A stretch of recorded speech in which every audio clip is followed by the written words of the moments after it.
வணக்கம். இந்த மினிஸ்டர் ஒயிட்டுங்கிறது ஒரு ட்ரெடிஷ்னல் பிராண்டு. இதுக்கு ஷோரூம் இது எங்களோட 56வது ஷோரூம் ஓப்பனிங்கு. தமிழ்நாட்டில் மொத்தம் எங்களுக்கு 36 ஷோரூமும், சென்னையில் மாத்திரம் 6 ஷோரூம் இருக்குது. இது போக கேரளாவில் 1, ஆந்திரா தெலுங்கானாவில் 15, கர்நாடகாவில் ஒரு 4, மொத்தம் இது 56வது ஷோரூம். 56 ஷோரூம் இருக்குது. நெக்ஸ்ட் இயருக்குள்ளே, அதாவது 2026 அண்ட் 27 எங்களோட டார்கெட் 100 ஸ்டோரு.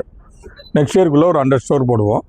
இது இல்லாமல் இது மல்டி பிராண்ட் அவுட்லெட்டில், அதாவது MBOs போனாங்க, ஃபேமிலி ஸ்டோர்ஸ், அதில் கிட்டத்தட்ட 4 ஸ்டேட்லேயும் சேர்ந்து கிட்டத்தட்ட 5000 ஸ்டோரில் எங்களோட பிராண்டு மினிஸ்டர் ஒயிட் பிராண்டு இருக்குது. மினிஸ்டர் ஒயிட்டில் மெயினாக என்ன ஐட்டங்கள்லாம், வெட்டிங்குக்கு உண்டான, மணமகனுக்கு உண்டான பட்டு வேட்டிகள், சட்டைகள், அது இல்லாமல் ஜென்ரலான தோத்திகள், colour shirts, traditional shirts, kurtas and ஃபேப்ரிக்கில் கூட மெயினாக லினன் அண்டு காட்டன், ரெடிமேட் ஷர்ட்டில் கூட லினன்ஸ் அண்டு காட்டன். இது எங்களோட மெயின் USP, மெயின் ஐட்டம். தீபாவளிக்கு மக்கள் அனைவரும் பயன்பெற்று எங்களுக்கு ஆதரவு கொடுக்கும்படி பணிவன்புடன் கேட்கிறோம்.